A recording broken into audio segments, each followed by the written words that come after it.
Donc d'abord, je me présente rapidement. Je m'appelle Elisabeth Clanet-Dinamanid. Le Dinamanid n'étant pas un surnom, mais bien mon nom de famille, comme beaucoup de gens pensent que c'est un surnom, je le précise. Je suis chargée d'études au ministère de l'Éducation nationale et chargée d'une mission particulière auprès du Centre national d'enseignement à distance, le CNED, pour la scolarisation des enfants de familles itinérantes. Quand j'ai commencé ce projet, nous avions 46 inscrits. J'attends pour la rentrée 10 000 jeunes voyageurs au Centre national d'enseignement à distance. Voilà. Et j'ai organisé pour ces élèves, pour qu'ils soient aidés, parce que c'est très difficile de recevoir des livres ou même maintenant des choses par Internet et de s'en sortir seul. L'accueil de ces élèves dans des collèges en France, dans des écoles. Et je me déplace toutes les semaines pour rencontrer des professeurs, des principaux de collège, des assistantes sociales, toutes sortes de gens. Parce que je m'aperçois qu'il y a des grosses lacunes, parmi les professeurs aussi, pour comprendre au fond comment fonctionne une langue. On a beaucoup de clichés sur ce qu'est par exemple même la langue française. Donc j'ai intitulé repères dans le sens des repères géographiques pour s'y retrouver en linguistique, mais aussi de repères dans le sens de refuge linguistique. Voilà. Donc, alors tout d'abord la notion de langue naturelle et langue formelle, au fond on en a un petit peu parlé, mais moi je le schématise. Quand nous sommes chacun dans notre village, dans notre petite communauté, dans notre famille, nous parlons une langue que j'appelle de connivence. C'est-à-dire nous avons notre accent particulier, nos mots à nous, notre façon de parler. Et dans une aire géographique, c'est des choses qui se ressemblent un peu, mais parfois qui sont très différenciées pour des raisons mais plutôt psychologiques. C'est-à-dire on se différencie de façon assez importante du village d'à côté. Quand nous allons à la foire pour vendre, par exemple dans mon village, on a fabriqué ça. Et on lui a donné un nom et puis un mode d'emploi. Donc quand nous allons à la foire, nous communiquons, nous échangeons des marchandises et nous essayons de communiquer. Là, on efface son accent particulier, on efface ces mots, on sait que les autres ne les comprennent pas et on parle une langue de communication. Alors qu'est-ce qui se passe dans la langue de connivence d'une façon comme ça, c'est pas strict, mais c'est à peu près 2000, 3000 mots qu'on échange. On parle toujours un peu des mêmes choses. Tandis que dans la langue de communication qui se crée comme ça, parce qu'il y a communication, s'il n'y a plus de communication, elle disparaît.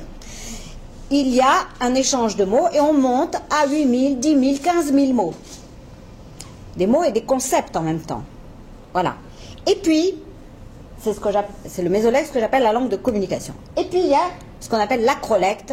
Alors l'acrolecte c'est quoi au départ? C'est souvent des petits malins qui imaginent une langue qui va leur permettre de communiquer avec les dieux. On va voir ça dans la vieille religion persane, on voit ça avec les brahmanes, avec les druides. Et avec cette langue, ils vont se baser bien sûr sur les langues qu'ils connaissent, qui sont les leurs, mais ils vont inventer une langue liturgique qui est une langue de domination idéologique sur le reste de la population. Et plus tard, cette langue, je vais vous expliquer le mécanisme, comment ça devient ensuite une langue administrative. Alors, dans un continuum, je vous parle grosso modo de français, donc en fait, quand on est dans notre petite connivence entre nous, eh ben, on a une phrase minimale, il n'y a pas besoin de donner beaucoup de détails, on parle comme ça des choses, on fait beaucoup de gestes, des mimiques, ça permet de dire « Oh !» Ça suffit de dire ça. Par exemple, si je parle à ma voisine, alors ton fils, oh, voilà. Alors ça, on ne peut pas le transcrire, c'est pas transcriptif, parce que si il faut que je dise, dit-elle d'un air triste, etc., je ne suis plus dans le basilaïque, je ne suis plus dans la langue de connivence. Alors aujourd'hui, les jeunes, là, ils nous ont inventé, je ne sais pas si c'est eux ou des adultes, j'en sais rien, les petits smileys. C'est vrai que ça montre un petit peu si on est triste, si on est content, etc. On peut transcrire un petit peu des idées comme ça. La langue de communication, il s'agit de communiquer. Donc là, on va introduire des éléments pour mieux s'expliquer. Des adjectifs. Tu sais, elle avait une robe bleue. Sinon, je peux dire, ah la robe, ça suffit. Là, elle était bleue, tu sais, plutôt magenta. Magenta, c'est du rouge. Qu'est-ce que je raconte? Du bleu cyan, ou enfin du bleu comme si, du bleu marine, ou etc. Et puis des adverbes. Il court vite ou bien il est monté. Bon. Voilà. Alors donc on va augmenter. Et puis toujours dans ce continuum, on arrive à la langue qui est la langue qu'on apprend en principe à l'école, qui est la langue, disons, officielle du pays. On arrive entre 30 000 et 50 000 mots. Moi, je comprends certainement plusieurs dizaines de milliers de mots, mais par contre, je ne suis pas capable, peut-être, moi, je suis capable de lire et comprendre un roman, et je ne suis pas capable d'en écrire un. Vous voyez ce que je veux dire? Entre la compréhension et l'utilisation, c'est autre chose. Alors, quand on racle tous les fonds de tiroir du français, dans tous les dictionnaires de tout le genre, on arrive grosso modo à 200 000 mots. Si on racle en anglais, on arrive à peu près à 600 000 mots. Et si on racle en sanskrit, c'est environ 1 500 000 mots. Il paraît que c'est en dessous voilà. Alors, puisque je vous parle du sanskrit, je vais vous expliquer comment s'est créé le sanskrit. Donc, dans toutes les langues du monde, dans tous les pays du monde, nous avons la même situation. Chacun sa langue de connivence. Parfois, on en a deux. Avec mes parents, avec mes copains. J'en ai deux. Hein? On peut en avoir deux, des langues de connivence, ou même trois. Et puis, dans une aire géographique, on communique, donc on a notre langue de communication. Voilà. C'est ce qu'on appelle en Inde un prakrit, qui veut dire tout simplement naturel. Et puis, vous avez la vak. La vak, c'est la langue des Védas. Vous savez, ces textes qui ont été pas écrits, mais composés oralement, parce que vak, c'est le même mot qu'en latin, vox. Ça veut dire la voix. Pourquoi la voix? Ils ont bien prononcé. Voilà, parce que... Vach, mais enfin bon. Là, après, il doit y avoir plusieurs prononciations, ça se trouve, mais dans la langue des Védas, c'était sans doute Vach. Quand c'est tout seul, c'est Vach. Voilà. Alors, c'est une langue liturgique qui remonte à 1800, 1500 ans avant Jésus-Christ environ, qui est uniquement une transmission orale, alors qu'on savait écrire, mais ça c'est un choix, et je vais revenir sur la question de l'oralité. Il ne faut pas confondre ne pas savoir écrire et le choix de l'oralité. Et cette voix, ces textes des Védas, ces textes oraux, c'est la connaissance révélée par l'audition, la shruti. Et donc, ça a été transmis de génération en génération, pendant 30 siècles, oralement, dans des écoles de transmission, 13 écoles de transmission, qui utilisent des procédés mnémotechniques différents. Par exemple, certains vont inverser le troisième mot, les autres vont, etc. Et régulièrement, ces écoles de transmission se réunissaient pour voir s'il y avait eu écart de transmission. Et on le transmettait à des jeunes brahmanes.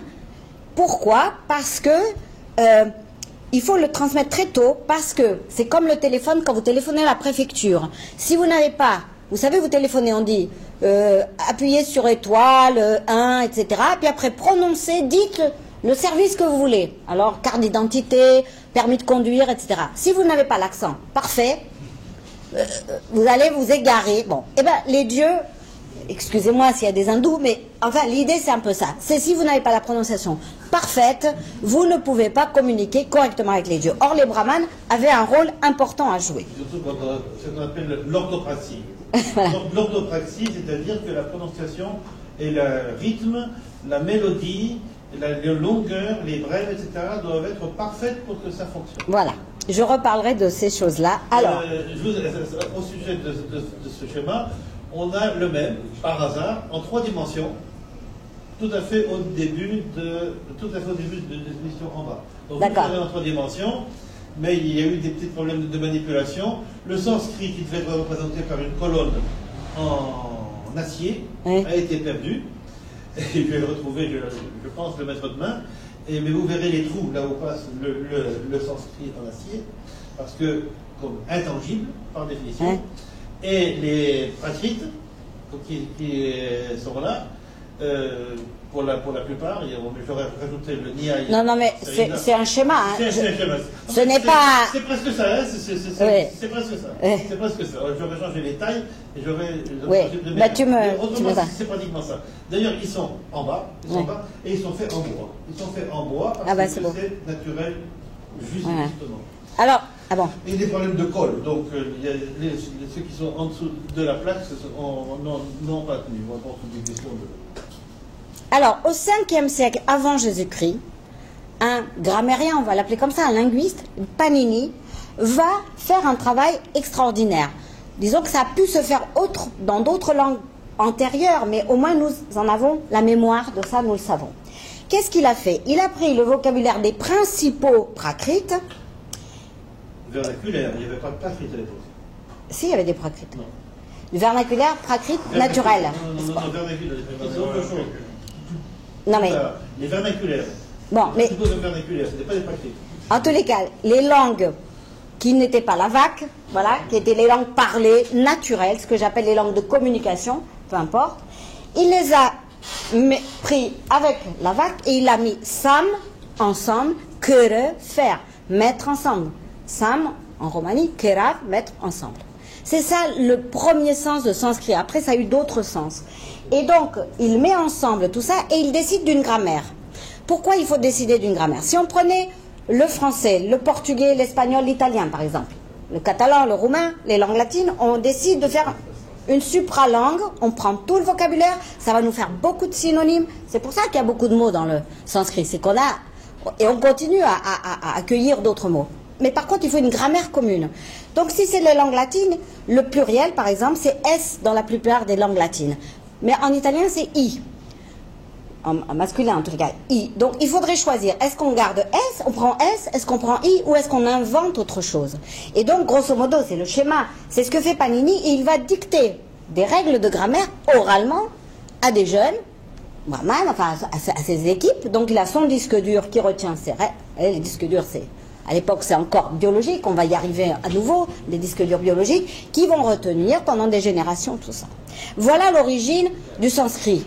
En fait, l'idée, le concept. Alors, qu'est-ce qui se passe en Europe?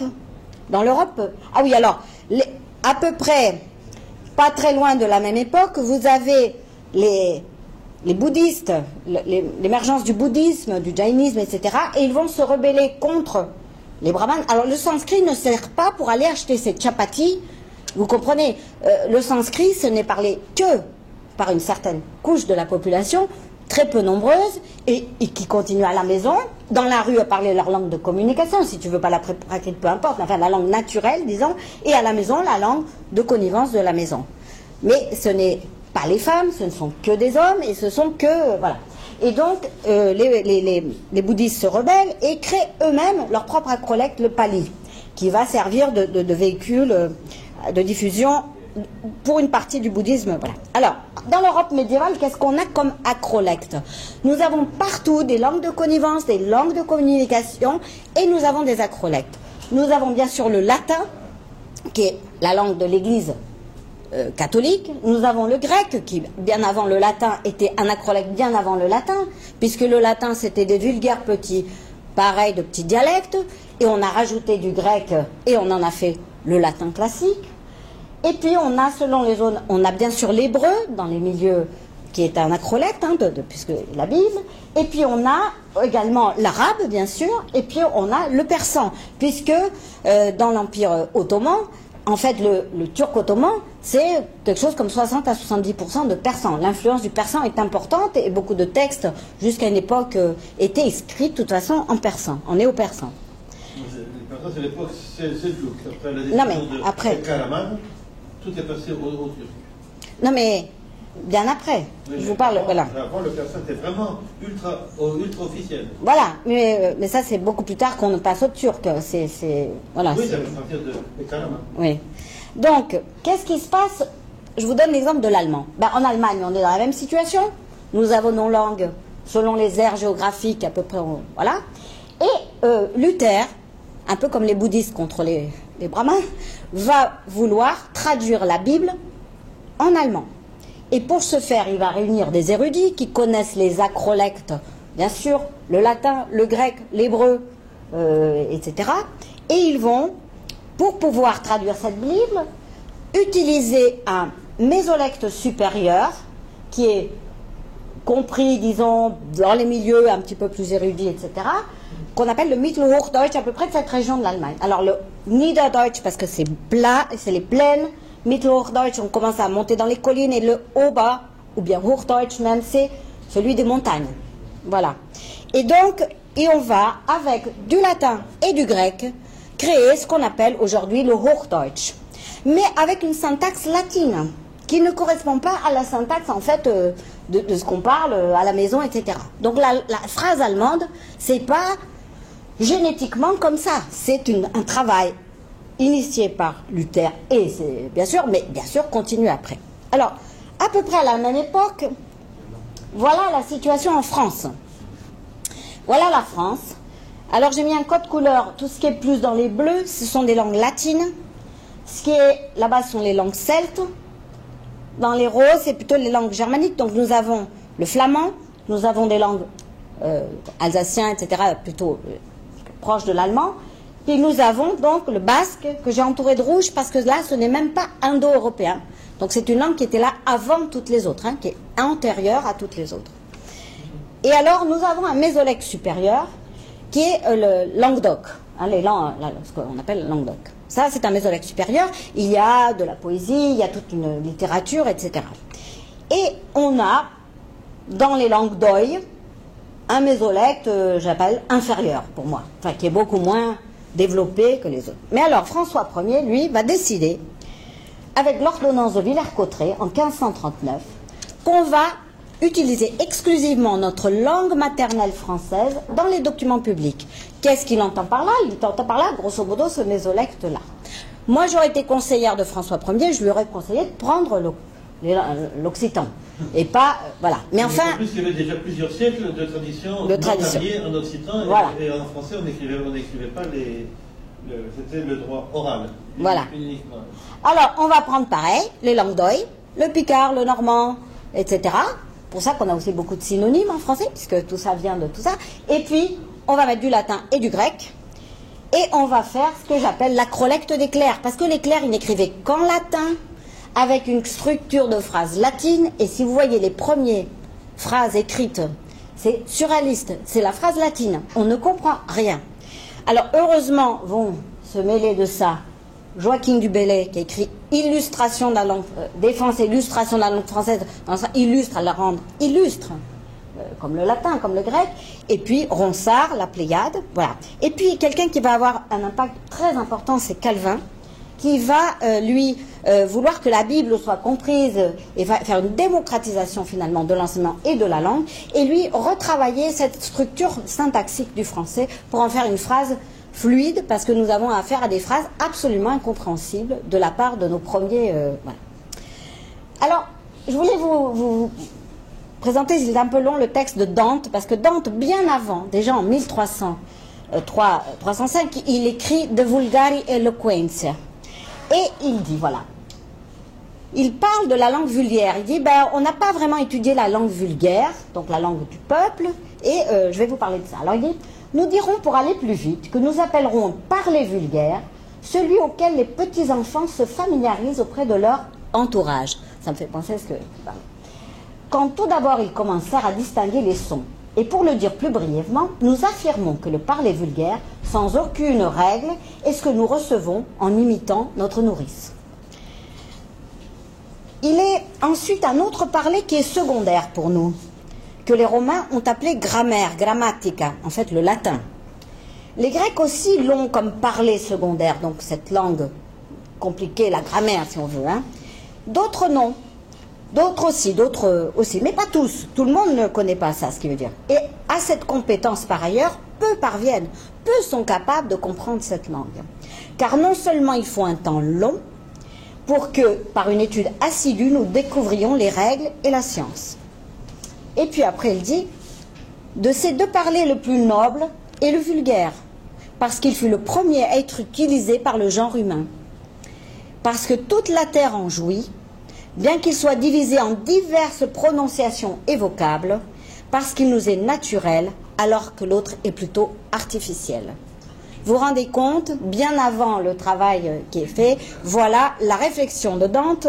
Et Dante, en plus, c'est de lui que nous avons ce terme de langue d'oc, langue d'oï. C'est lui qui a fait cette étude des langues latines et la langue de si, hein, celle qui dit oui, oi, oc ou si. Donc il les mettait au singulier et il avait raison. D'accord. Donc, alors, il écrit en fait un manifeste en faveur de la création d'une langue vulgaire illustre, s'appuyant sur les différentes variétés régionales de l'italien. À l'époque, c'est son projet. Vous voyez, on a attendu quand même. Alors, finalement, à partir du XVIe puis XIXe siècle, petit à petit, en Europe, chacun va créer son acrolecte. D'accord? Donc, j'ai mis en barré les langues qui ne sont pas indo-européenne, le hongrois, le finnois, etc. Mais dans chaque... Par exemple, en Scandinavie, jusqu'au siècle, pas dernier, mais au 19e siècle, c'était tout en latin. Hein, c'était pas en suédois, pas, etc. Alors, figurez-vous que les Norvégiens se sont payés le luxe, ils sont 5 millions d'habitants, ils ont 2 acrolectes. Le bokmål, même 3, le nynorsk, et puis ils avaient et le landsmål. Le landsmål. Le nynorsk étant un dérivé du... Oui. Un compromis entre le bokmål et le landsmål. Et alors, un est plutôt proche du vieux norrois, l'autre du danois, enfin bon, bref. Pour des raisons politique, voilà, l'occupation politique. Et ils ont le projet quand même de faire un samnorsk, samnorsk, mettre ensemble, voilà. Alors il y a aussi en Europe des langues que j'appelle mégalomanes, c'est-à-dire le français, l'allemand, le russe aussi, enfin chacun à son époque, et puis maintenant nous sommes dominés par la langue mégalomane par excellence, qui est l'anglais. Et l'anglais a tant de vocabulaire, c'est que l'anglais accepte tout à la limite. Si on retirait tout ce qu'il y a comme vocabulaire français, tout ce qu'il y a comme le vocabulaire grec, tout ce qu'il y a comme vocabulaire latin de l'anglais, on retire tout, on retombe sur notre petit patois d'origine. Et si nous faisions pareil avec le français, nous retournerons sur notre petit patois d'origine, et de même pour toutes les langues. Je fais ça... Vous pouvez voir ça, c'est exactement l'exercice qu'on a fait, il est à l'exposition en bas. Je ne sais plus quel est le titre du panneau, mais on a pris un texte de Rajko Đurić, on l'a traduit en anglais et en français, et on a mis en couleur tout ce qui était les mots étrangers. Voilà, je m'amuse à faire ça aussi. On va rester en noir, en français et en anglais, je crois que c'est en noir, et il n'y a pratiquement plus rien. On retombe sur le petit patois. Voilà, le petit patois d'origine. Donc en fait, je vous dis ça parce que moi j'ai suivi certains séminaires de certains soi-disant éminents chercheurs qui me disent le romani standard, mais c'est artificiel, mais c'est absurde, etc., etc.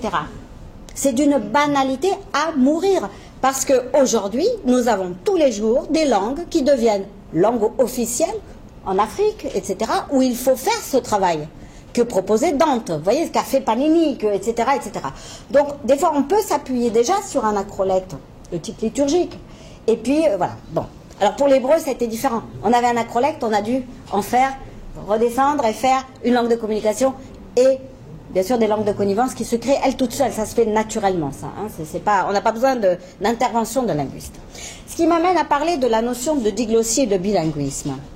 Alors, et d'une approche en 2D à une approche en 3D. Alors, au fond, qu'est-ce que c'est que la diglossie? C'est quand, dans une société, les basilectes mésolectes, enfin, on va dire le mésolecte, comportent des différences minimes avec l'acrolecte. C'est-à-dire que c'est à peu près les mêmes mots, le même accent, enfin, c'est pas très différent. Hein, tout ça se ressemble. Ou extrême avec l'acrolecte. C'est-à-dire, des fois, il n'y a plus d'intercompréhension pratiquement. C'est ça la situation de diglossie. Et vous avez l'exemple du suisse allemand, par exemple, mais pas que. Vous avez, bon, moi, je vais parler du bavarois parce que je suis bavarophone, mais en Allemagne, dans certains coins, on sait tout à fait ce qu'est la diglossie, c'est une évidence. Et puis l'arabe, bien sûr, hein, l'arabe qui était... voilà.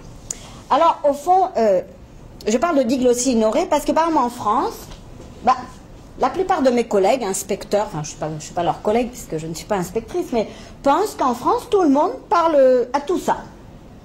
Hein?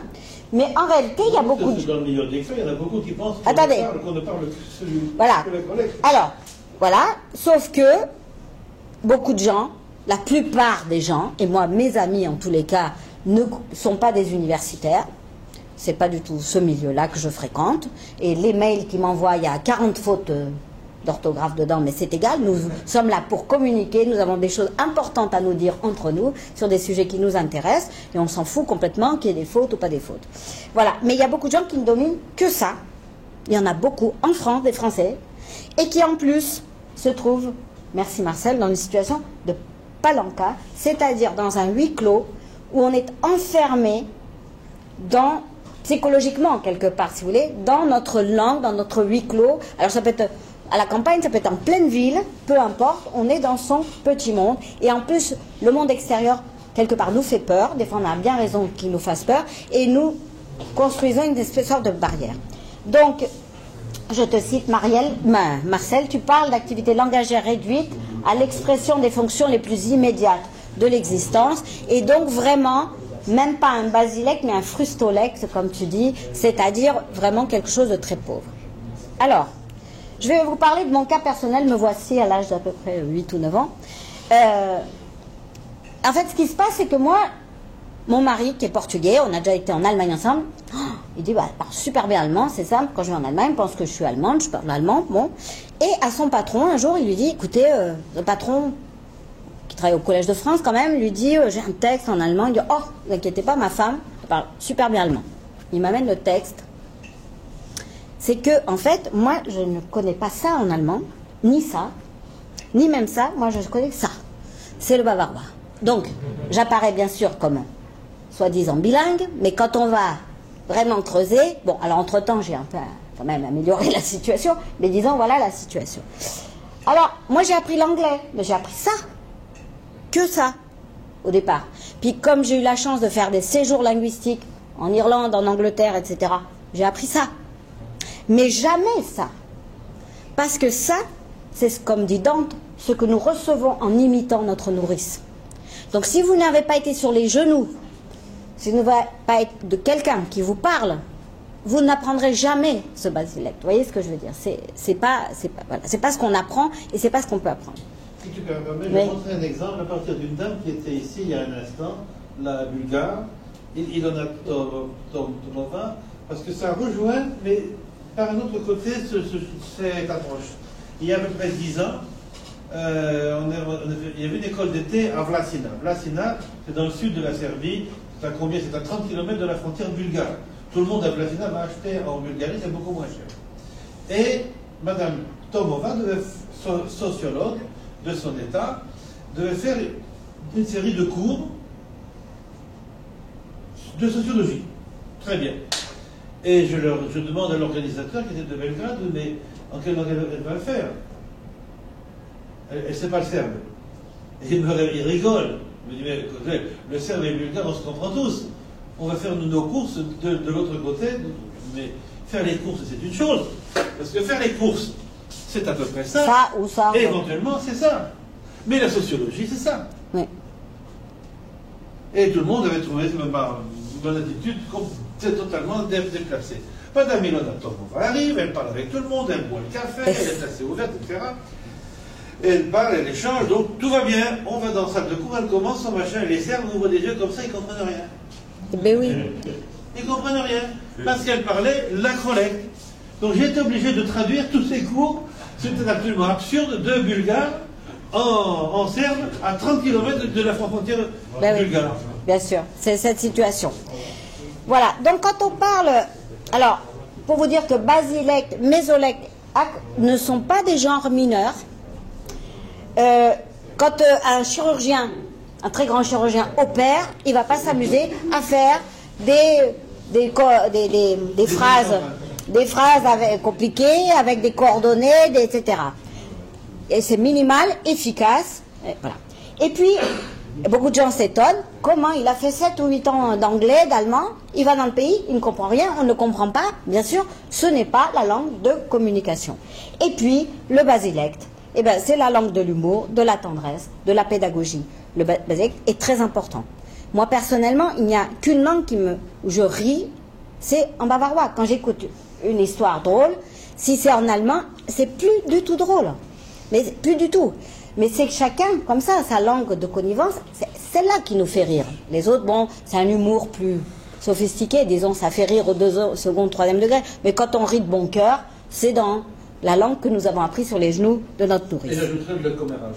Et le commérage, très bien, la fonction fatigue et voilà. Alors, le plurilinguisme, au fond, j'étais amenée aussi, du coup, parce que comme je rencontre beaucoup de professeurs qui s'occupent aussi, non seulement des voyageurs, mais aussi d'élèves qui arrivent en France, qui ne parlent pas français, je me rends compte qu'on me dit n'importe quoi concernant le plurilinguisme. Alors, mon cas personnel, voilà, j'ai pris aussi l'exemple du chien. Les langues que j'utilise au quotidien, c'est le français. Moi, j'ai vécu au Brésil, enfant, je dis cachorro, c'est le mot pour dire chien. Mon mari, il est portugais, donc on dit cão. Et, bien sûr, hund en allemand. Et puis, il y a d'autres langues que j'ai appris au fur et à mesure, enfin, Jusqu'à l'âge de 18 ans, à peu près, j'ai appris plusieurs autres langues, j'ai eu l'occasion, mais je les utilise moins fréquemment, mais je connais ces mots pour dire, tiens, au fond, moi j'ai beaucoup de synonymes. Dans ma tête, dans mon cerveau, c'est des synonymes. C'est pas un concept en plus. C'est toujours un chien. Voilà. J'ai pas plus de concepts, hein, pas plus. Alors, il n'y a pas longtemps, j'ai dû traduire un texte d'une anthropologue brésilienne qui a fait un texte sur les ciganos calons au Brésil, hein, voilà. Et donc, en fait, dans son texte, elle voulait parler du concept de la honte, et elle utilisait le mot portugais vergonha. Sauf que latch, on est rouge comme ça.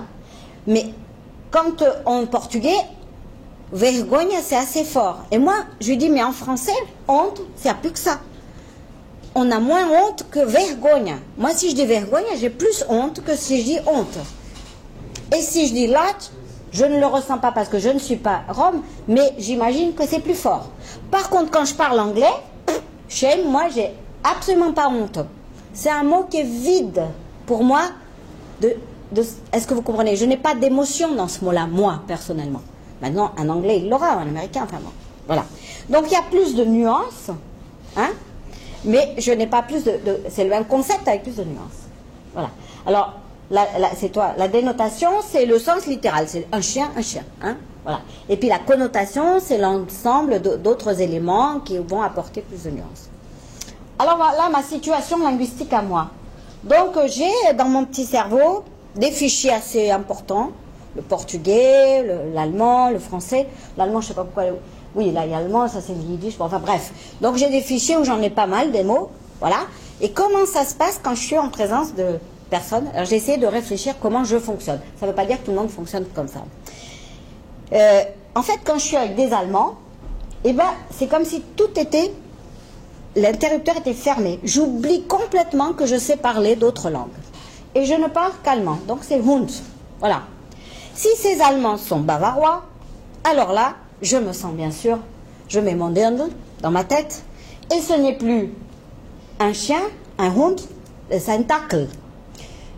Vous savez, parce que quand on parle du chien emblématique, on ne dit pas un Hund, on dit un Dackel. Hein?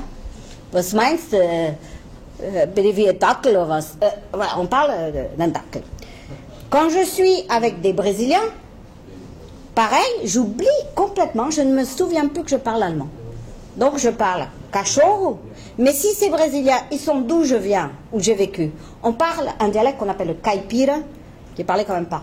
Et voilà, le caipira, eh ben, c'est la robe de caipira qu'on met, c'est-à-dire c'est la région de l'État de São Paulo, Minas Gerais, Paraná, Santa Catarina, Goiás, donc c'est beaucoup de millions de personnes qui parlent le caipira, qui a comme particularité la plus notoire un R rétroflexe, on dit porta, cha porta, en meu irmão, on ne dit pas porta comme le Brésil un peu s'en va, porta au Portugal, on dit porta. C'est dû aux Indiens locaux, les Amérindiens qui avaient ce R. Voilà. Et donc quand je parle caipira, je m'habille avec ma robe de caipira, qui est entre parenthèses exactement la robe que portent les ciganas calines au Brésil, avec un peu plus de brillant et de volant pour faire plaisir aux ethnologues et aux anthropologues. Mais ça c'est voilà pour avoir de l'argent pour les photos, etc. C'est bien compris. Et voilà, les Brésiliens qui en achètent. Et bien sûr, il ne s'agit plus d'un cachorro, mais d'un vira-lata. C'est plus, voilà, vira-lata, ça veut dire celui qui retourne les bidons. Celui qui tourne les bidons, c'est quoi? C'est le chien des rues, vous savez, qui vira-lata. Donc, celui qui va manger dans les poubelles, en fait. Hein. Voilà. Alors, quand je suis avec mon mari, voilà, il est beaucoup plus grand que moi, il parle très bien français, il est portugais, il connaît très bien le portugais du Brésil, bien sûr. Voilà, il vit avec moi depuis 38 ans maintenant. Il connaît un peu le caipira. Moi, je connais son portugais de connivence, c'est de la part de sa maman l'Algarve, de son père c'est l'Indagoa. Donc, il y a des mots dans la famille de connivence où on a des mots indiens et des mots de l'Algarve. Donc, c'est un mélange. On ne dit pas de la même façon, par exemple, pour dire une cacahuète, amendoim au Portugal. Dans l'Algarve, on dit alcagoita. Hein, par exemple, je vous donne des exemples. Pour comment ça s'appelle, un abricot, on ne dit pas damasco comme on dit en portugais, on dit en perse. Donc si vous voulez, voilà, lui, il dit jamais Damashq, il dit en perse, si je ne savais pas, voilà. Donc en fait, mes interrupteurs sont ouverts. Et on mélange tout. Mais alors, tout. Les gens diraient, mais c'est effroyable. Un coup, on dit Kachour, ou la phrase après, on dit quand. Vous voyez ce que je veux dire? On mélange absolument tout. Ça n'a aucune importance parce que je sais qu'il connaît tout ça. Parce qu'on me dit, mais comment ça se fait que tu ne mélanges pas? Mais parce que moi, je sais qu'il connaît tout ça. Et donc, le conseil que je donne dans les écoles, c'est qu'on dit, quand on reçoit des enfants turcs, par exemple, il faudrait que le professeur qui leur enseigne le français parle turc aussi. Je dis surtout pas. Parce que dans le cerveau, les interrupteurs vont rester ouverts. Il faut de temps en temps parler avec un spécialiste du turc qui va pouvoir discuter, mais pas le professeur au quotidien qui enseigne le français. Là, c'est vraiment un problème, à mon avis, contre-productif. Voilà. Alors, donc, on peut dire, voilà, dans la même phrase, la même chose. Alors, ça m'amène à la question de l'accent, de la prononciation et du concept de chibolette. Alors, ce que dit je ne sais plus trop ce qu'il est, ce brave monsieur Guillaurat, je ne sais plus s'il y a linguiste autre chose, il dit que la prononciation, c'est l'aspect le plus salient, on dit en portugais, alors vas-y, en anglais, moi je suis moins bonne, le plus, voilà, salient aspect of language, ego. The hardest to penetrate, to acquire in a new language, the most difficult to lose in one's own. Hein? Donc, c'est très difficile de l'acquérir et c'est très difficile de le perdre, effectivement. Alors moi, il se trouve que, personnellement, je vais reparler encore de moi, je suis un vrai perroquet. En tout cas, je l'étais jusqu'à... Maintenant, je suis un peu plus vieille, mes oreilles sont moins, voilà. Et je parle avec un bon accent, n'importe quoi. C'est-à-dire, même une langue que j'étais en Grèce, je suis restée 3 jours à Thessalonique, je suis allée à Athènes et on me disait « tu es de Thessalonique ». Je savais juste dire 3-4 mots, une phrase, et voilà. Pourquoi? Parce que je savais bien imiter.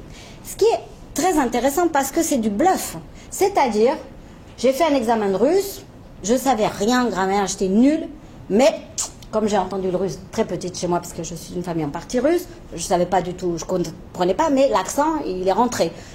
Donc j'ai eu une très bonne note parce que ça fait illusion. Mais c'est pas que illusion, c'est que c'est fondamental d'avoir le bon accent pour la bonne situation de communication. Alors voilà ce qui m'est arrivé, une anecdote cuisante. Donc on arrive au Brésil avec ma mère, mes frères et sœurs, et mon père était déjà là, il savait un peu de portugais, et ma mère dit je veux aller acheter une glace. Comment tu dis une glace? Alors c'est sorvete, il dit sorvete hein, dans le dictionnaire, sorbet en français, ça ressort très bien. On va dans la rue, une chaleur terrible, et les petits marchands ambulants, hein, avant c'était avec des pains de glace, et puis il y avait voilà, noix de coco. Alors elle dit sorvete de coco, sauf que coco c'est ça, et coco c'est ça. Et donc moi c'était là, on comprend l'urgence de la bonne prononciation. Quand vous êtes un enfant, et que les copains éclate de rire parce que votre mère a dit qu'elle voulait une glace de caca, vous êtes tout de suite, il n'y a pas besoin de faire de la linguistique, vous avez compris que c'est urgent de parler avec le bon accent. Alors, il y a des moqueries, il y a de l'exclusion, de l'isolement. Autant quand on est un petit enfant, mettons avant 10 ans, ça va assez vite. Mais quand vous êtes déjà adolescent, c'est plus problématique. Et là, si vous n'avez pas l'accent des copains, je parle de ça aux professeurs qui enseignent, c'est très très problématique. Alors, l'accent authentique, c'est quelque chose d'important et c'est le concept de chibolette. Chibolette, c'est dans le livre des juges, dans la Bible donc, où il y a un épisode entre les Éphraïmites et les Giladites il y a un conflit, etc. Ils veulent passer le Jourdain et on leur fait prononcer ça, c'est-à-dire ça c'est un épi, ça se prononce chibolette, mais pour les Éphraïmites, ils ne sont pas capables de prononcer chibolette, ils prononcent cibolette. Et donc, on leur coupe la gorge. En fait, un chibolette, après c'est devenu, c'est un mot ou une phrase que vous faites prononcer à quelqu'un, s'il ne sait pas le prononcer, vous savez qu'il n'est pas authentiquement du groupe, du pays. Est-ce que vous voyez ce que je veux dire? Voilà. Donc ce concept de chibolette a été utilisé, aujourd'hui utilisé à Mayotte. Vous savez, à Mayotte, on fait prononcer, c'est les Comoriens hein, qui arrivent, c'est ça ou c'est le contraire? Mayotte c'est français, hein, c'est ça? Et il y a donc des Comoriens qui veulent venir, et à Mayotte on leur dit du pain. S'ils n'arrivent pas à prononcer du pain, on sait qu'ils sont des Comores, et on les renvoie. Est-ce que vous voyez ce que je veux dire? Donc, cette notion de chibolette est absolument essentielle. Alors, pour la langue de connivence, c'est obligatoire. Si vous n'avez pas le bon accent, vous ne faites pas partie du cercle, du groupe. Moi, j'ai eu une inspectrice générale de portugais qui parlait portugais de façon, la collecte, extraordinaire, mais quand elle est arrivée, chez des gens, falava portugais, falando assim, voilà, tout le monde disait, elle ne sait pas parler portugais, c'est évident, parce qu'elle n'avait pas l'accent qu'il fallait. Quand il s'agit de la langue de communication, l'objectif, c'est la communication. Donc, ce n'est pas très important que l'accent soit parfait, parce qu'on communique entre Français de Marseille, des Pyrénées, on parle comme ça, et puis si on va, je sais pas, en Franche-Comté, on parle, voilà, donc en Alsace. Donc, la langue de communication, l'important, c'est d'avoir une diction claire, des mots clairs, mais on peut garder un peu sa coloration, c'est pas très important. Et si on veut l'acrolex, c'est fortement conseillé, recommandé, pour être pris au sérieux. Parce que si vous êtes ministre et que vous parlez le bavarois comme ça, ou que vous parliez le portugais, voilà. Ça dépend des pays. Ça dépend vraiment des pays. Alors bon, mais enfin, moi, en Bavière, à la faculté, on nous apprenait à parler avec l'accent, le Hochdeutsch, parce que sinon, on risquait d'avoir des problèmes ailleurs. Adil Pierre Chani était Premier ministre, toujours trop sérieux, il avait l'accent de Giro Castra, et jamais personne... Mais en France, bon, en général, c'était l'accent... Il n'y avait même pas d'imitation. En France... En France, si tu n'as pas quand même à peu près l'accent pointu, comme on dit... Maintenant, il vaut mieux avoir l'accent du 9-3 pour faire... Voilà, maintenant, ça évolue. Alors, la question de l'accent, moi, ce que j'ai remarqué depuis très longtemps, c'est que on dit l'accent, c'est si tu prononces bien les consonnes, les voyelles, le rythme, etc. Bon, mais en fait, quand on entend un petit vieux qui a plus de dents, un enfant enrhumé, si tu le fais écrire en phonétique pure, c'est pas du tout la même chose. Par contre, notre oreille, elle filtre. Elle filtre. Tu parlais des différentes parlées, mais moi, il suffit d'entendre le même français. Si tu es enrhumé, si tu es sans dents, si tu as tu zozotes, moi j'entends toujours le même mot en français. Par contre, si c'est écrit le zozotage, l'enrhumage, etc., je ne comprends plus rien. Il faut que je dise à haute voix pour arriver à le lire. Bon. Il y a toute une littérature humoristique en espagnol. Ouais, sûr. Alors, ce que j'avais remarqué, moi, c'est que quand je parle français, je parle comme ça. Wenn ich Hochdeutsch spreche, dann ist es viel höher, aber wenn ich Bayerisch rede, das ist viel tiefer. Quando falo português de Portugal é assim, agora, português do Brasil é muito mais baixo. O carioca, voilà. Agora, nordestino é assim, fala nordestino, fala assim. Donc, en fait, bon, moi je suis pas... Voilà, mais en fait, l'oreille humaine, elle entend certaines fréquences en hertz, hein, entre, je ne sais plus combien, voilà, entre... je crois 20 et 20 000 Hertz. Mais il se trouve que toutes les langues ne fonctionnent pas sur la même bande passante. Et en fait, l'allemand, vous voyez, alors les langues les plus restreintes, c'est le français et l'espagnol en Europe. Et la langue qui a le spectre le plus large, c'est le russe. Si vous avez entendu, même sans comprendre le russe, si vous avez, ce qui est mon cas, entendu le russe dans mon petite enfance, et entendu des chansons, etc., voilà, ça, les deux langues qui existait pour moi par le français, c'était d'abord le russe et le vietnamien.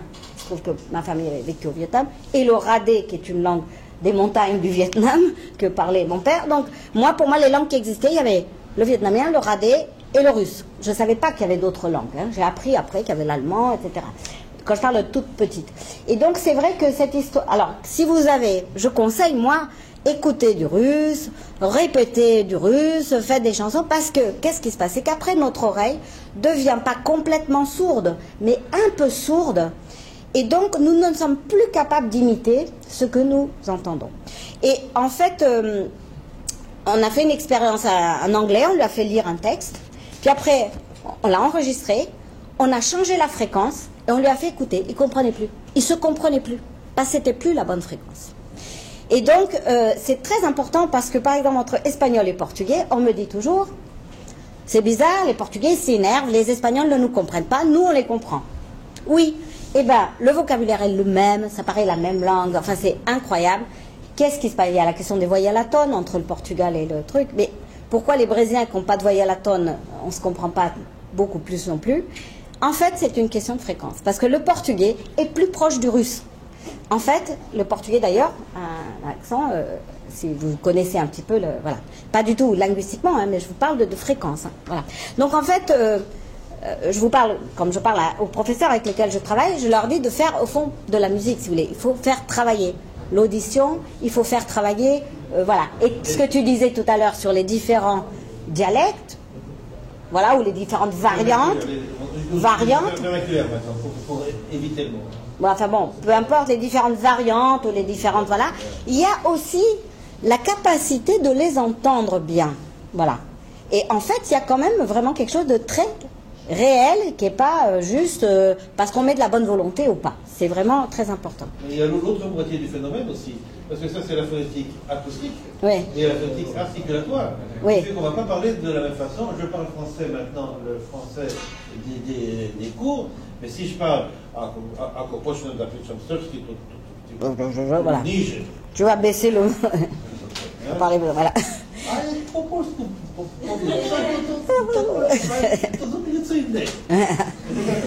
Donc le niveau n'est pas voilà. Du tout le même dans les langues, et c'est aussi un des éléments qui fait que le pluralisme linguistique est très très important, très important. Qui permet d'avoir une approche différente avec tout ce qui est de connotation aussi, rien que dans le son.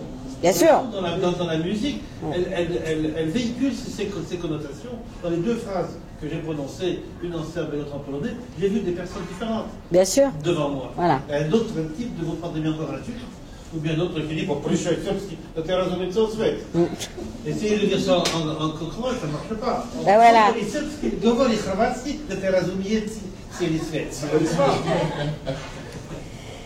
Alors, ce qui m'emmène, puisqu'on parle d'audition, etc., à parler de la notion de langage verbal, non-verbal, semi-verbal. Moi, beaucoup de professeurs me disent, les enfants du voyage, ils ne peuvent pas apprendre. Les tziganes, donc les tziganes, sachant que quand même parmi les gens du voyage, une majorité en réalité n'est pas du tout tziganes, hein, ce sont des souchards, des Français de souche enfermés dans un statut juridique, etc. Bon. Et ils disent, c'est normal, les tziganes, ils parlent une langue orale, donc ils me parlent de gens qui sont de toute façon pas du tout tziganes, hein, voilà, et ils sont dans l'oralité. Donc voilà. Alors, il ne faut pas confondre la notion de verbal. La verbal, c'est que des mots, hein, des mots avec leur organisation. Donc par exemple, si j'écoute la radio, je n'ai que du verbal. Hein, ça peut être oral et ça peut être écrit, parce que dans un texte, je n'ai que des mots. Donc c'est verbal. Le non-verbal, ben, c'est les mimiques, les gestes. C'est ça. Mais il y a une syntaxe. C'est pas n'importe quoi. On ne fait pas n'importe quel geste si on veut expliquer quelque chose en non-verbal. Il y a toute une syntaxe aussi, il y a toute une grammaire si on veut. Il y a voilà. Aussi les éléments en présence dans le non-verbal si on montre quelque chose. Absolument. Voilà. Alors, il y a que, en réalité, la plupart des messages que nous nous transmettons sont du semi-verbal. C'est-à-dire soit à 70%, 30%, 50%, peu importe. Voilà la grand-mère qui montre comment on fait un gâteau, par exemple. Et après, quand on a la recette de cuisine, elle est que du verbal, mais c'est pas du verbal. Je vais vous dire pourquoi. Mon mari, donc moi, le Brésil, je connais les légumes brésiliens, tout ça, je connais. Mais au Portugal, j'ai connu ça plus tard. Il m'amène enfin, ma belle-sœur, je sais pas quoi, m'envoie un livre de cuisine portugaise. Et il y avait écrit « Limpam os grelos ». Ça veut dire nettoyer les grelos, c'est un légume. Et je lui dis, oui, mais les grelos, bon, je vais dans le dictionnaire, encore je peux savoir. Mais comment je nettoie les grelos? Est-ce que je les épluche? Qu'est-ce que je coupe? Pourquoi? Parce que dans une recette de cuisine, c'est uniquement pour le pense-bête de ce qu'il faut faire, à quel moment il faut le faire, de quelqu'un qui a déjà vu faire, par sa mère, sa grand-mère, enfin, vous voyez ce que je veux dire? Donc, en fait, en réalité, même des fois quand c'est uniquement verbal, ça fait appel, si on te parle de... Si je vous parle de, par exemple, du coati, c'est un petit animal qui est au Brésil, ça n'existe pas ici. Personne n'a jamais vu de coati. Mais un coati, si je vous dis, voilà, le coati est rentré chez moi, il a fait ses besoins, j'ai dû nettoyer. Coati, vous ne pouvez pas savoir ce que c'est. Bien sûr, parce que vous ne l'avez jamais vu. Ça fait toujours appel, le verbal, il représente acoustiquement quelque chose qui existe. Souvent, bien, voilà, dans la vie. Donc, en fait, on se transmet la plupart des choses en semi-verbal. Alors, nous avons maintenant une littérature que j'appelle semi-verbale, c'est-à-dire que aussi, il y a beaucoup de clichés, hein, mes collègues. Oh, autrefois dans les chaumières en France, devant la cheminée, les ancêtres racontaient des légendes, au Portugal pareil, etc. Et puis les manouches, autour du feu de bois, on racontait des légendes, etc. Attendez, moi la plupart des Portugais que je connais, ils ont entendu les chèvres. Je veux dire, le soir, c'est ça qu'on entendait, on n'entendait pas d'histoire du tout. Il y a des familles où il y a des traditions où on se transmet des choses. Alors, il y avait les chants au travail, la chanson, hein, les chants, etc. Mais bon. Alors, ce qu'il y a de génial avec la télévision, c'est que maintenant, quand même, tous ces contes, ce patrimoine que nous avons, qui au départ n'étaient pas faits pour les enfants, qui ont été ensuite réécrits, hein, par les frères Grimm, etc., pour les enfants, aussi pour les enfants, adaptés pour les enfants. Maintenant, nous les avons, donc presque tous les enfants de France connaissent, de France et d'Europe, hein, grosso modo, les mêmes histoires. Ça nous fait un socle commun. Mais c'est animé. Alors, comme c'est animé, il y a les dessins et les couleurs. Le peintre, lui, il sait que c'était du carmin, du vermillon, de ceci et là. Lui, il l'a lu. Mais on ne voit plus. La robe, on la voit, c'est tout. Et puis comme il saute ou il court vite, on ne le dit pas qu'il saute vite ou il court ou il... Bon, donc on n'a pas besoin de verbes et d'adverbes puisqu'ils sont là. Alors dans les dessins animés, la plupart du temps on a des petits dialogues, même pas en basilecte, en parler lapin, en parler grenouille, en parler ce qu'on veut. Vous voyez, on a des petits dialogues qui n'ont aucun sens, qui ne sont pas du tout... Voilà. Ce qui crée quand même un problème. Donc attention à ne pas confondre la semi-verbalité et l'oralité. C'est pas parce qu'on ne sait pas écrire qu'on est dans l'oralité. Ce qui m'amène à parler, de dire deux mots sur la question de l'oralité et de la culture de l'écrit. Bon, l'oralité, c'est la transmission d'un patrimoine verbal obéissant à des règles syntaxiques et des techniques de mémorisation. Donc pendant longtemps, ça a été de la versification, etc. Avant, il n'y avait pas moyen, il fallait pour se transmettre ce patrimoine des spécialistes quelque part, hein, qui étaient capables de mémoriser avec des techniques très particulières, comme on a vu pour les Védas, etc. L'écriture n'a été inventée grosso modo qu'il y a 5000 ans. Ça fait très longtemps que nous avons des patrimoines à nous transmettre. Donc au départ, c'était pour des listes de courses. Enfin, vous savez, on mettait de l'argile sur des pots et puis on écrivait un petit dessin, ce que c'était, si c'était des graines, des céréales ou bien autre chose, etc. Voilà. Et donc, c'est plus tard qu'on s'est rendu compte que on a développé ça, et cette technique-là, hein, et ça a servi à sauvegarder et à dupliquer ces patrimoines. Voilà, par exemple, l'épopée de Gilgamesh, qui date à peu près du 3e millénaire et qui est écrit en cunéiforme, hein, sur des tablettes d'argile. Voilà. Alors, les scribes, les copistes, etc., c'est eux qui ont inventé l'orthographe, des règles spécifiques. Parce que, pareil, si quelqu'un prononce chibolette et l'autre ciboulette, c'est quand même, au fond, le même mot dont on veut parler. Donc, autant à l'oral, mon cerveau, je ne sais pas à quel endroit ça se passe, fait le filtre et fait la distinction entre la personne qui est enrhumée, la personne qui ne prononce pas très bien, etc. Autant... Ou le régional. Enfin bon, quand on le voit à l'écrit, on ne comprend plus rien. Si ce n'est pas... les yeux ne sont pas aussi efficaces que l'audition. Non, les yeux n'ont pas le logiciel. Ils n'ont pas le logiciel. Il y a le logiciel de restauration du sens. L'œil n'a pas le logiciel. Ne l'a pas. Pourquoi? Parce que l'œil regarde l'écrit qui est artificiel. L'écrit, c'est de la culture, c'est artificiel. Le son, c'est la nature. Donc, la nature a prévu de mettre son logiciel de centrage dans la partie du cortex qui correspond à l'audition et à la compréhension. Mais l'œil, il n'y a que 5000 ans, comme tu dis, et beaucoup moins pour une large... Oui, mais il n'y a que quelques 50 ans. En France, ça fait 50 ans que... En Islande, c'était au XIIe siècle, à 100%, ils étaient tous alphabétisés. Enfin, l'Islande était un petit peu un cas marginal, mais disons, il y a quelques siècles seulement que l'écrit existe et fonctionne au large niveau social. Donc, l'œil n'a pas ce logiciel de contrôle, de recentrage. Les premiers textes avant n'avaient pas de ponctuation. C'est-à-dire, nous, naturellement, on s'arrête, on fait des pauses, qu'on a transcrites par des virgules, des points, etc., selon les langues, selon les... Voilà. Séparation des mots. Là, alors, en hébreu, la Torah est écrite tout attachée. Voilà. Tout était attaché. Alors, pour arriver à reséparer les mots, etc.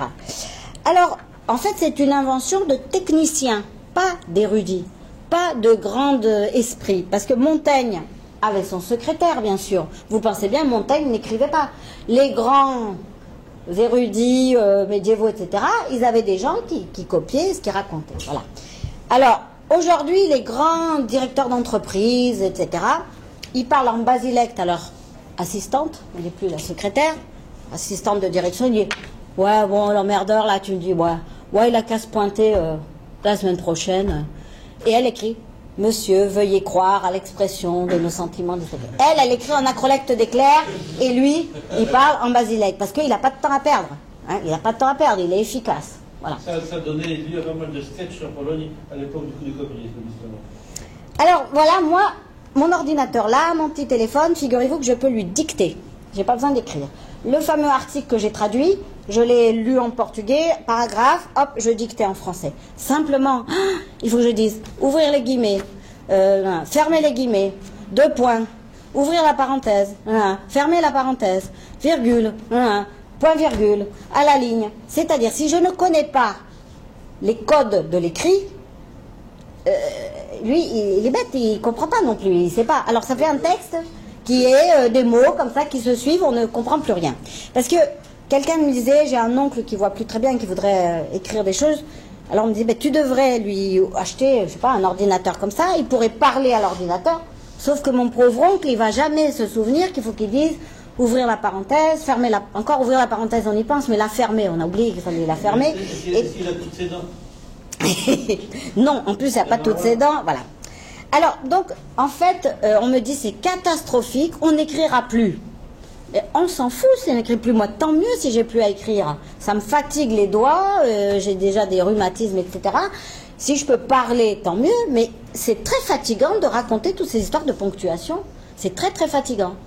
Moi, finalement, écrire, j'ai l'habitude, je mets la virgule, elle se met toute seule, enfin, dans ma tête, vous voyez, j'ai l'habitude. Bon. Alors, en fait, l'oralité est très souvent, enfin, a été et peut être un choix délibéré. Ça ne veut pas dire qu'on ne sait pas écrire. Du temps où les Védas étaient transmis, on savait tout à fait écrire. Et on écrivait dans les langues vernaculaires, comme tu dis. Voilà. Et Socrate, bon, je ne vais pas vous lire le texte de Socrate. C'est important de dire qu'à l'époque, pas vraiment à l'époque où les Védas écrits, un peu plus tard, à l'époque des prescrits justement qui ont commencé vers le 6e siècle, beaucoup de gens savaient écrire. Ils écrivaient sur des feuilles de bananier séchées. Ils écrivaient des inventaires, des héritages. Attends, les piliers de... Comment il s'appelle le roi là du 3e siècle avant Jésus-Christ là, comment il s'appelle? Ashoka. Tout est écrit. Ah non, Ashoka, il a gravé. Ben oui, à graver, donc on savait écrire. On savait écrire, et on voit d'après les caractères d'Ashoka qu'ils n'avaient pas inventé ça la veille. Il y avait un certain nombre de siècles que les caractères s'étaient formés. Voilà. Mais surtout, ce qui est intéressant, c'est le rapport à cette écriture sur les feuilles séchées, les feuilles de bananier, essentiellement, c'est qu'on sait qu'au bout de 20 ans, ils disparaissent. Et leur philosophie, c'était de dire qu'au bout de 20 ans, les informations qu'on a mises sur les listes, qui sont souvent des listes d'offrandes aux dieux, etc., n'ont plus de valeur. Voilà. Donc, si ça m'amène exactement. L'information n'a plus de valeur au bout de 5 ans et que le support est détruit au bout de 20 ans, on est voilà. Alors, Socrate, je ne vais pas vous lire le texte de Platon qui s'appelle Phèdre, mais c'est très intéressant. Il conteste c'est le dieu de l'écriture qui dit voilà, c'est formidable, j'ai inventé quelque chose pour qu'on puisse donc mémoriser, se souvenir, etc. Et donc Socrate, c'est vraiment très intéressant. Là, je ne vous l'ai pas mis parce que sinon ça durerait 5 heures mon exposé, mais en fait, il peut durer facilement 10 heures parce que bon, je peux vous parler de d'autres langues, etc. Alors, ce qui est intéressant, je parle de la question de la Torah orale et de la Torah écrite. Parce que voilà ce qui s'est passé quand, dit la légende, comme on dit en portugais, quand Moïse monte sur le mont Sinaï, Dieu lui parle pendant 40 jours et lui transmet la Torah orale. Il lui raconte tout ce qu'il va falloir faire, bon, c'est pas que les 10 commandements, hein, c'est pas que les 10 paroles, c'est beaucoup plus que ça. Et à la fin, il lui dicte, comme la recette de cuisine, le résumé avec juste ce qu'il ne faut pas oublier. Et la Torah écrite, c'est ce qu'il y a dans les rouleaux, voilà, il descend avec la Torah écrite, mais il se souvient tout à fait de tout ce qu'il lui a raconté. La Torah Shebe Alpé sur la bouche, et la Torah Shibirtav, qui est écrite, hein, comme le livre Kitab en arabe, Shibirtav, qui est écrite, voilà. Et donc, il le transmet, lui, Zozot, hein, vous savez, il a un problème d'élocution, Moïse, et il le transmet à son frère. Et donc, lui va être, alors, qu'est-ce qu'il transmet? Il transmet la répétition, il répète ce que Dieu lui a dit. Par exemple, tu dois mettre des franges à tes vêtements. Mais des franges de quoi? En quelle matière? Quelle longueur? Quand est-ce que, si c'est en chanvre, à quelle heure il faut aller le cueillir, etc. Et en plus, à chaque génération, on doit réinterpréter, puisqu'à chaque génération, un peu comme l'histoire, ce n'est plus valable, l'interprétation n'est plus valable parce que les conditions ont changé. Donc la transmission orale, directe, de bouche à l'oreille, avec quelque chose de passif, qui est la répétition, ce qu'on appelle la Mishnah, et dynamique, qui est on commente, on recommande, on re-recommande, qui est la Gemara. Et à chaque génération, on garde en mémoire tout ça. Il est interdit d'écrire tout ça et de publier la Torah orale jusqu'à la destruction du temple. Qu'est-ce qui s'est passé? C'est que cette transmission a été en danger parce que les écoles de transmission, les yeshivot, le corpus était de plus en plus important. Il y avait la Mishnah, donc répéter ce que Dieu avait dit sur tout par rapport à cette juste les quelques phrases de la Torah, qui n'est pas très longue, hein, les 5 premiers livres de Pentateuch, là. Et puis, au moment de la destruction du second temple, alors les écoles de transmission sont détruites, tout est dispersé, et il y a danger de perte totale de ce corpus. Et on prend la décision de transgresser l'interdit absolu, le tabou absolu, et on va écrire la Mishnah, qui veut dire répétition, et la Gemara, qui veut dire complément, perfectionnement. Et voilà, à partir du... Alors, donc, c'est ce qui va donner le Talmud. C'est ce qu'on appelle le Talmud. Bon, là, je vous passe comment se présente une page de Talmud et l'hypertextualisation très intéressante de la page du Talmud, puisqu'il y a, vous savez, on entoure avec les commentaires, les autres commentaires, sauf que maintenant, on n'arrive plus à faire des feuilles assez larges pour continuer avec les commentaires. Mais c'est peut-être ça qui a inspiré Wikipédia. En tout cas, Wikipédia fonctionne comme ça. Non, la Tsiganiade, le poème central, oui. Les commentaires, les réponses aux commentaires. Ça, c'est le Talmud, est écrit comme ça. Si vous avez vu des Talmuds, mais c'est un chrétien qui a inventé cette mise en page, hein, Bloomberg, qui a fait un imprimeur, qui a inventé ça, parce qu'avant c'était des chariots entiers de textes, hein, qui étaient écrits et qui ont échappé par miracle à tellement de destruction. En France, on les a brûlés par entier. Par exemple, le travail qu'a fait Rachi, hein, qui était un vigneron français de Champagne, qui était un très grand érudit, hein, du Talmud. Voilà. Donc, enfin bref, j'en parle parce qu'en fait, quelqu'un m'a dit une fois, est-ce que tu peux me laisser ton PowerPoint? Ah, je lui dis, le PowerPoint, c'est la Torah écrite. Parce que si, c'est pas suffisant. Parce que, en fait, si tu n'as pas ce que j'ai raconté sur le PowerPoint, tout ce que j'ai dit, tu n'as que le résumé. Donc tu n'as pas tous les détails. Est-ce que vous voyez ce que je veux dire? Donc c'est un peu le même concept, enfin, vous voyez ce que je veux dire. Donc en fait, uniquement l'écrit, des fois, c'est pas vraiment suffisant. C'est ça que je veux dire, je veux en venir là. C'est une sorte de carcasse. Voilà, c'est une carcasse. Bon. Alors, l'illettrisme, analphabétisme, du repère des clercs à l'humiliation du citoyen et à l'échec de l'école. Alors, qu'est-ce que c'est qu'un illettré? Eh bien, l'illettré, il sait déchiffrer. Moi, par exemple, je suis lettré, je suis pas... Je sais déchiffrer le polonais, puisque c'est écrit en caractère latin. Mais je comprends 2-3 mots qui ressemblent au russe, et puis après, je comprends rien. Hein. Donc, en fait, l'illettré, si tu me dis, moi, tu sais pas, t'arrives pas à lire, je vais te le lire. Tu me le lis, je comprends toujours rien. Donc, l'illettré, dans sa langue maternelle, il n'accède pas à l'acrolecte, donc il connaît basi ou mésolecte, et donc il comprend pas. Voilà. L'analphabète, lui, il ne sait pas déchiffrer. Alors moi, je suis analphabète dans toutes les langues du monde, à part 4-5 langues. Je suis analphabète, puisque je ne sais pas les déchiffrer. Je ne sais pas déchiffrer l'arabe, je ne sais pas déchiffrer... Par exemple, moi, je connais bien le yiddish. Mais j'étais à un stage. Alors moi, je comprends. 80%, facile. Mais, par exemple, j'ai beaucoup de mal avec les caractères. C'est écrit en hébreu, hein. En caractère hébraïque. Sauf que ça n'a pas la même valeur. Quand on dit te en hébreu, on dit s en yiddish, par exemple. Enfin, comme en portugais, j, c'est j, et jota en espagnol, donc ça n'a pas toujours la même valeur. Donc il y avait 3 groupes. Ceux qui ne savaient rien, ni comprendre, ni lire rien. Ceux qui avaient fait de l'hébreu, mais qui ne connaissaient rien au yiddish, c'était un groupe, et ceux qui comprenaient tout, ou presque tout, mais qui ne savaient pas déchiffrer. Lesquels ont été plus vite, à votre avis? Apprendre à déchiffrer un code, il faut moins d'une semaine, il faut 30 heures. Or, à l'école française, il faut qu'à 2 ans, tout de suite, on les mette à déchiffrer. Mais les gamins, ils connaissent 500 mots. C'est n'importe quoi, je veux dire. Et puis on se dit, ça y est, c'est fait. Voilà. Alors, en général, en Occident, les analphabètes sont illettrés. Mais, ce n'est pas le cas des pandits en Inde.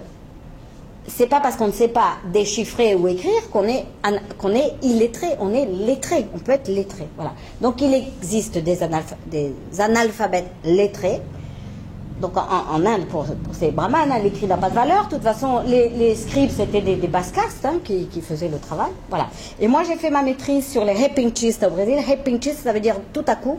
Donc c'est des gens qui font de l'improvisation sur des modalités de système de composition formulaire comme Homère, en alexandrin, etc. Donc ce sont des gens lettrés, quoi, un énorme bagage langagier, mais qui ne savent pas du tout lire et écrire. Ce sont des analphabètes lettrés. Alors, qu'est-ce que dit l'Agence nationale de lutte contre l'illettrisme en France? C'est vraiment une supercherie, et je ne me gêne pas pour le dire. Alors, il dit, voilà, la définition de l'illettrisme. On parle d'illettrisme pour des personnes qui, après avoir été scolarisées en France, n'ont pas acquis une maîtrise suffisante de la lecture, de l'écriture, du calcul, des compétences de base pour être autonomes dans les situations simples de la vie courante.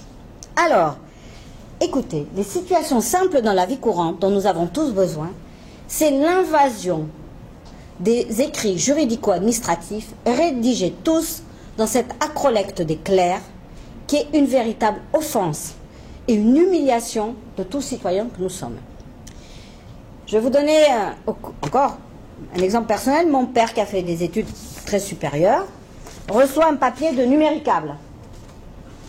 Une petite lettre de numéricable. Il ne comprend rien. Il me le donne, j'ai un certain niveau, je ne comprends rien.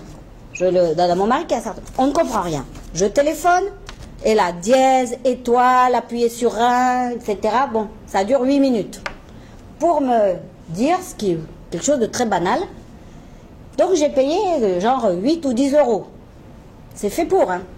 Le notaire, quand ma mère est décédée, nous pond quelque chose d'incompréhensible. Je lui téléphone, je lui dis, écoutez, nous, dans notre famille, nous avons tous au moins bac plus 5 ou 7. Ce n'est pas écrit en bon français. Veuillez réécrire, s'il vous plaît, ce document en bon français. Moi, je peux me permettre de le dire. Le décret de Villers-Cotterêts. Alors, le décret de Villers-Cotterêts, justement, nous y venons. Le voilà. Attendez, d'abord, je parle de Dante, c'est avant. Il dit, et je le dis, alors, ceux qui savent l'italien, qu'est-ce qui parle italien? C'est toi? Il y a Vitupe. Tu le dis? Oui. A vituperio di loro dico che non si devono chiamare letterari, Perché però che non acquistano la lettera per lo suo uso, ma in quanto per quella guadagnano denari o dignità. Voilà, vous avez la traduction en français, donc, parce que grâce à elle, ils gagnent argent et dignité. Nous en sommes encore là. Et ce que voulait François Ier, voilà ce que dit François Ier dans l'ordonnance de Villers-Cotterêts, que les arrêts soient clairs et entendibles, et afin qu'il n'y ait cause de douter sur l'intelligence, la compréhension des 10 arrêts, nous voulons et ordonnons qu'ils soient faits et écrits si clairement qu'il n'y ait ni ne puisse avoir aucune ambiguïté ou incertitude, ni lieu à en demander interprétation. Alors, j'ai donné ça au directeur du CNED parce qu'on a refait tout le dossier d'inscription, qui était écrit bien sûr en acrolecte des clercs. On a essayé d'améliorer les choses. Il l'a mis en grand dans son bureau et chaque fois, je rappelle, nous devons obéir à l'injonction de François Ier. Alors, qu'est-ce qui se passe en France? C'est que nous avons un problème. C'est que depuis l'éradication des patois, c'est-à-dire, vous savez qu'en France, moi, quand j'étais jeune, beaucoup des gens de mon âge, à la maison, parlaient le basque, mais ils ne parlaient pas le basque littéraire, ils parlaient le basque de la maison. Hein. On parlait le breton de la maison, le béarnais, le cerdan, enfin, voilà. Donc, ce n'était pas le mésolecte supérieur, on parlait, voilà.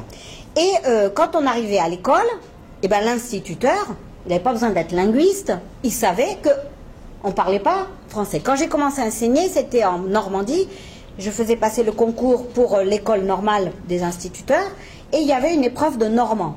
C'est pas pour qu'ils apprennent le normand, mais pour qu'ils aient des notions de cette langue normande. Donc, on a l'impression qu'il n'y a plus... Voilà, maintenant tout le monde parle le mésolecte. Finalement, tout le monde parle ça, parce qu'il y a, bon, des petites différences d'accent, mais voilà. Et donc, à l'école, on balance ça. On est là à l'école pour apprendre ça, bien sûr. Hein. Voilà. Alors, je trouve ça un beau projet, parce que dans la langue de la République et le français, j'aurais choisi l'occitan. Mais bon, on y est maintenant. Et c'est généreux, puisque c'était l'idée qu'il y ait un acrolecte pour tout citoyen. Parce qu'avant, c'était pas tout citoyen qui avait accès à l'acrolecte. Donc, pour moi, je trouve c'est généreux. J'aurais pas forcément choisi cet acrolecte-là, mais peu importe, c'est l'idée de l'acrolecte. Voilà. François Ier était surtout orienté contre le latin. Voilà, il était surtout contre le latin. C'est les clercs qui nous ont... Voilà. C'était plus contre le latin que contre l'occitan ou ouais, voilà. C'était surtout contre le latin. Le latin non seulement était inconnu des usagers, mais en plus c'était un latin tellement dégénéré qu'il y avait beaucoup d'ambiguïté. C'est une période où le latin était totalement perdu. À Venise, le latin est incompréhensible. On a, dans le cadre du projet, dû traduire 2 ou 3 pages de latin de Venise du XVe siècle. Eh bien, moi je dis, j'en ai perdu mon latin. Je ne savais pas ce qui se passait. Et en fait, j'ai demandé à une spécialiste du latin médiéval tardif qui a mis 1 semaine pour corriger le texte. Mais oui, bien sûr. Bon, elle n'a pas parlé tous les jours. Elle n'a pas fait 24 heures sur 24. Elle n'a pas fait les 3-8 là-dessus. Mais ça lui a pris 1 semaine de réflexion pour corriger les fautes. Et elle connaissait les fautes. C'est toujours la même faute qui se répète. Donc c'est ça que François Ier était surtout orienté contre ce latin dégénéré qui peut-être même, on peut supposer que par certains clercs étaient utilisés intentionnellement comme ça pour pouvoir être, comme les oracles de l'Antiquité, réinterprétés par la suite en faveur de tel ou tel parti qui pourra plus les payer ou pas. Que la corruption, c'est pas d'aujourd'hui. Non, c'est... Voilà. Alors, en fait, en France, les villages, il n'y a plus personne dans les villages, mais il s'est reconstitué des langues de connivence. Et certaines dans des palancas. Dans le 9-3, mais pas que dans le 9-3, on reconstitue, on a toujours une langue de connivence. On l'a forcément, obligatoirement. Et donc, si les villages, il n'y a plus personne dans le village, par exemple, je parle du Portugal, je connais bien les montagnes du Portugal, tout le monde est parti, il n'y a plus que quelques vieux. Ils sont allés à Toronto, à côté de Paris, etc., dans des banlieues. Là, ils sont dans des endroits où il y a d'autres jeunes qui sont d'autres origines, etc. Mais entre eux, ils sont copains. Et ils vont recréer une langue de connivence. Elles se créent, elles se disparaissent, elles se recréent. De toute façon, la notion de langue de connivence, ça n'a pas de nom, ces langues-là. Elles sont la langue de ce moment-là, entre ce groupe-là, etc. Donc, ça s'appelle parler comme nous. Parler comme nous, voilà. C'est pour ça que quand on dit, mais ça, c'est pas notre langue... Au ministère, on a, d'ailleurs, Saïmir a travaillé là à cette traduction en romani de certains textes. Bien évidemment, les familles... Entre parenthèses, dans l'exposition. Ah, voilà. Bon, enfin, et alors, qu'est-ce qui se passe? C'est qu'en fait, il y a beaucoup de gens en France, des franco-français de souche, je ne vous parle même pas de gens forcément d'origine étrangère, qui ne sont dans cette situation linguistique-là. Et qu'est-ce qu'on fait à l'école? On balance ça, direct. Ce qui fait qu'il y a un échec scolaire énorme. Et donc, par exemple, dans le cas de mes élèves, qu'est-ce qu'il y a? En France, il y a à peu près 100 000 enfants qui relèvent du statut juridico-administratif gens du voyage, de la loi de 69. À peu près 100 000 enfants entre 6 et 16 ans. Et 30% sont en vraie situation de mobilité pendant la période scolaire. C'est des gens qui ont une activité économique très structurée, qui rencontrent des clients, de la famille, des amis, le mécanicien, les gendarmes, enfin bon, qui vont faire leurs courses à droite, à gauche, etc. Eux, ils sont dans un mésolecte. Ils sont dans une langue de communication. Ils ont un niveau 10 000, 15 000 mots. Les gamins qui ne bougent pas, beaucoup de voyageurs ne bougent plus. Ils sont dans leur caravane. Comme ils ont une caravane, ils ont un titre de circulation. Ils sont considérés comme des gens du voyage. Mais ils ne bougent pas. Ils sont... Oui, ils vont bouger 15 km. Oui, mais ils vont à la même école. Les autres, ils vont dans une école, puis une autre école, puis une autre école, puis une autre école. Pas les mêmes méthodes. Ils ont un retard scolaire accumulé, mais ils ont un niveau linguistique assez développé. Les autres, ils vont à la même école. Des fois, ils n'y vont pas trop, mais ils vont à la même école, le même professeur, les mêmes livres. qu'est-ce qu'on constate? Ils sont plus en retard que ceux qui vont moins à l'école. Alors, tout le monde me dit, bon, on ne comprend pas. Mais oui, mais c'est pas que.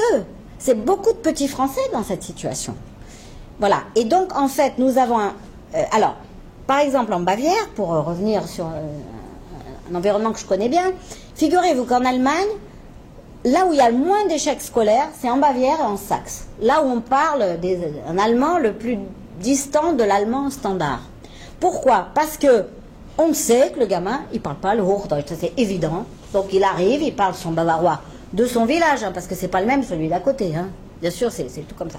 Et donc, dans le centre là, de l'Allemagne, la région la plus peuplée, la région où, voilà, ben, on a l'impression que tout le monde parle le même allemand, c'est le même accent à peu près, enfin bon, quelques petites variantes. Et il y a un échec scolaire beaucoup plus important. Voilà. Donc en fait, c'est très important. Alors qu'est-ce que dit le Code de l'éducation? L'école garantit à tous les élèves l'apprentissage de la langue française, ça je n'en doute pas. Les professeurs sont honnêtes, hein, ils ont fait une formation, ils sont honnêtes, mais la maîtrise de la langue française, elle n'est pas garantie. Et ça, on pourrait faire un droit opposable à cette garantie de l'apprentissage de la langue française. Nice to Menge. Voilà, si vous voulez mon contact, il est là.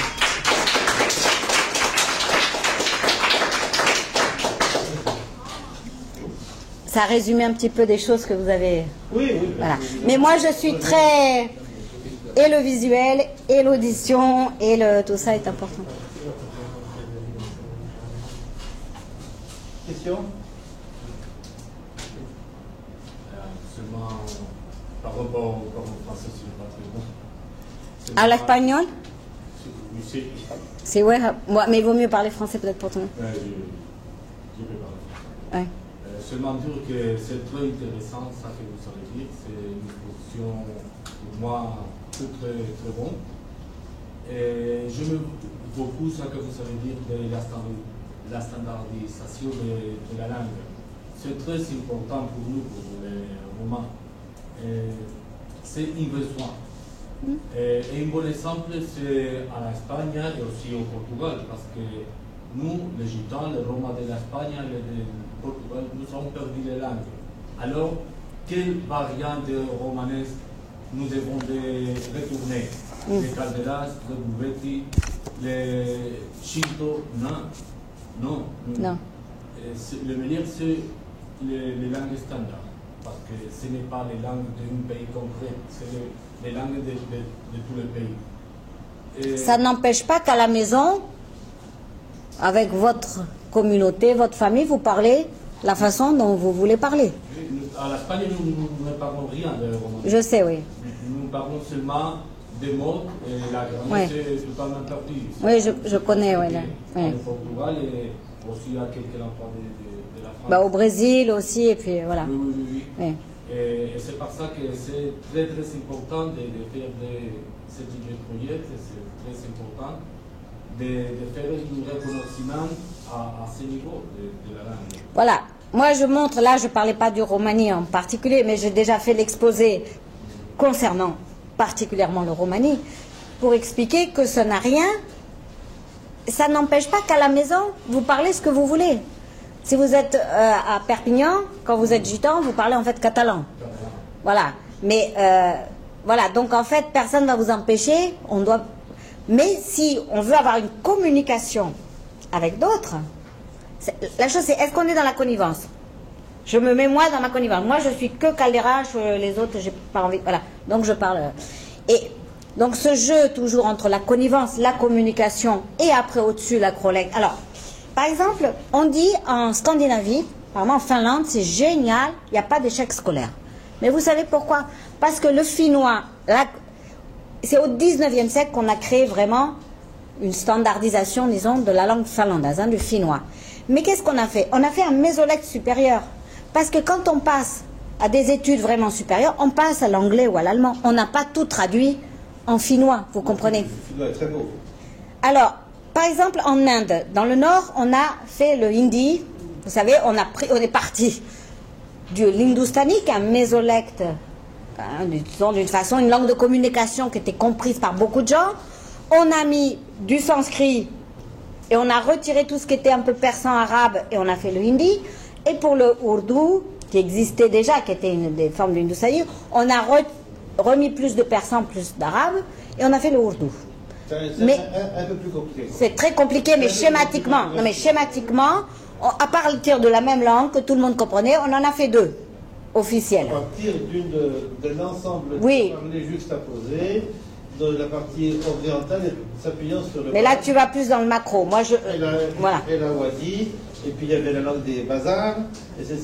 Voilà, mais des gens qui se comprenaient grosso modo. C'est que l'ourdou est beaucoup plus naturel Oui. comme évolution que le hindi qui a été manipulé, Voilà. trituré. Alors, le hindi, il a fallu créer 300 000 mots.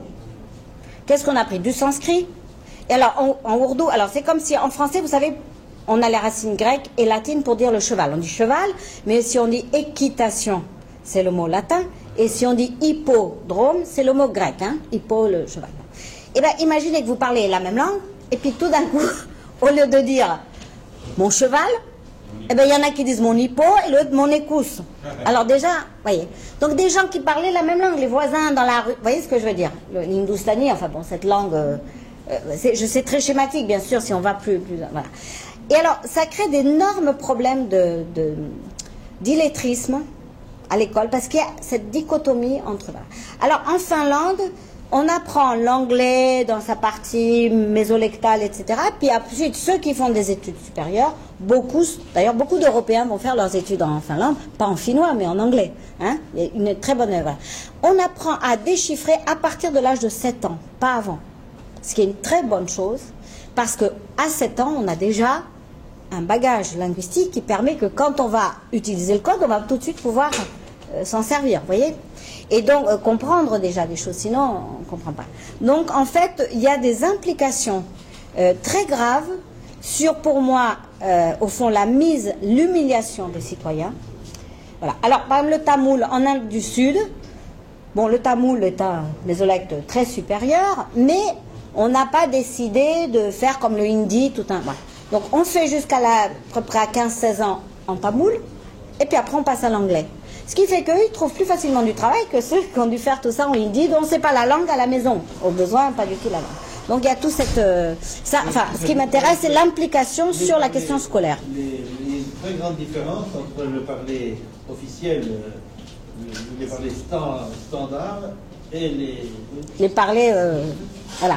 Et les parlers qui fait que les étudiants qui ont fait 3 ou 4 ans de Telugu, de Tamoul ou de Bengali, etc., donc ils arrivent en Inde, connaissant uniquement la collecte, ils sont dans une situation encore pire. Ah bah oui. Quelqu'un qui a fait de l'anglais, qui se retrouve non pas à Londres, mais en Nouvelle-Zélande, par exemple. Ouais. Voilà, bah, c'était un peu... Voilà, c'était, je crois, long mais fructueux, ça a été très...